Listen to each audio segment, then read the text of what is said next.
ప్రభునందు ప్రియులైన మీకందరికీ యేసుక్రీస్తు ప్రభువారి నామంలో శుభవందనాలు తెలియజేస్తూ ఉన్నాం.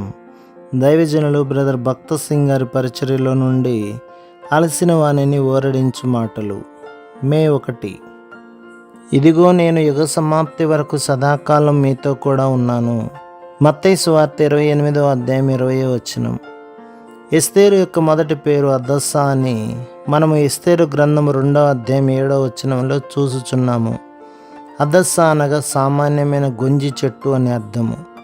ఎస్తేరు అనగా కాంతివంతముగా ప్రకాశించు నక్షత్రము అని అర్థము. ఆమె బబులోనుకు వచ్చినప్పుడు ఆమెను ఎవరునూ ఎరుగరు. ఆమె ఎట్టి ఆధిక్యత లేకుండా ఒక బందీగా, బానిసగా, అనాథగా వచ్చినది. ఆమె సుగుణములను బట్టి ప్రకాశించు నక్షత్రముగా అయినది. ఆమె పేరు హదస్సా నుండి ఎస్తేరుగా మారినది. నూతన జీవమును పొందినది. సంతోషకరమైన గృహము యొక్క దైవిక రహస్యము ఇందులో మనకు కనబడుచున్నది. ఒకటిగా జతపరచబడిన ఉన్న వారి హృదయములలో దేవుని వెలుగు ప్రకాశించవలెను. చాలామంది పైరూపములను చూచి నడిపించబడుదురు. అంతరంగిక అందమునకు బహిరంగంగా కనబడు అందము రుజువు కాదు. మనలో ప్రకాశించు దేవుని వెలుగే నిజమైన అందమునిచ్చును. అందువలననే సాధ్యమైనంత వరకు ఒకటిగా జతపరచబడనై ఉన్నవారు దేవుని వెలుగు తమలో ప్రకాశించుటకు వచ్చినదని దృఢముగా చెప్పగలిగిన వారై ఉండవలెను. అప్పుడు వారు దేవుని దయను అనుభవించుదరని నమ్మకము కలుగును. వారు కూడా దేవుని సన్నిధి తమతో నుండుటను అనుభవించగలరు. జీవము గల ప్రేమగల దేవుని మనము కలిగి ఉండుట మనకెంత ఘనత. దేవుని సన్నిధి యొక్క రహస్యమును ఎరుగకుండుట వలన మనమెంత నష్టపడుదుము, ఎంత కోల్పోదుము. కీర్తన గ్రంథం 16వ అధ్యాయం 11లో దేవుని వాక్యం ఎలాగున చెప్పుచున్నది. జీవ మార్గమును నీవు నాకు తెలియచేసెదవు. నీ సన్నిధిని సంపూర్ణ సంతోషము కలదు. నీ కుడి చేతిలో నిత్యము సుఖములు కలవు. సంపూర్ణమైన నిజమైన సంతోషమును దేవుని సన్నిధిలో మాత్రమే మనము పొందగలము. దేవుని సన్నిధి యొక్క గమనికను నీవు కలిగి ఉండని ఎడల నీకు నిజమైన సంతోషము ఉండదు. తిరిగి జన్మించిన వారిలో నివసించుటకే ప్రభువైన యేసుక్రీస్తు ఈ లోకమునకు వచ్చెను.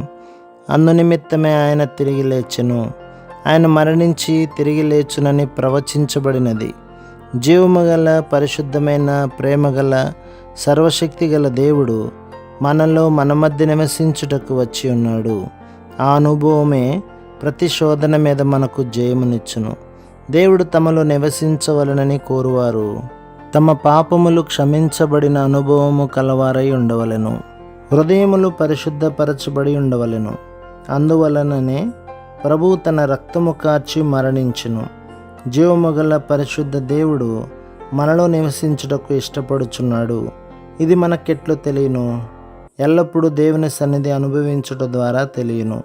అనారోగ్యమందు, ఆరోగ్యమందు, పేదరికమందు, సంపన్న స్థితి యందు, శత్రువుల మధ్యలో, స్నేహితుల మధ్యలో, ఇంటికి దూరంగా ఉన్నను, ఇంటిలో ఉన్నను, యవనమందైనను, వృద్ధాప్యమందైనను, యుద్ధమైనను, కరువైనను, భూకంపమైనను, కొదువైనను ఆయన సన్నిధిని నీవు అనుభవించగలవు.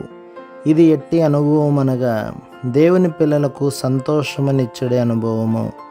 గొప్ప దేవుడు, సర్వశక్తిగల దేవుడు మనలో నివసించుటకు వచ్చెను.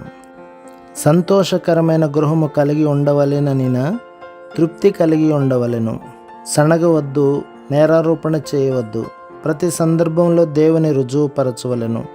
అన్ని సమయములలో దేవుని రుజువుపరచవలెను. అన్ని సమయములలో ఆయన సన్నిధిని అనుభవించవలెను. దేవుని వాక్యం ఎలాగున చెప్పుచున్నది, నిన్ను ఏ మాత్రమును విడువను, ఎన్నడూను ఎడబాయను. ప్రభు మిమ్మును, మీ కుటుంబమును, మీ సంఘమును దీవించి ఆశీర్వదించునుగాక. ఆమేన్.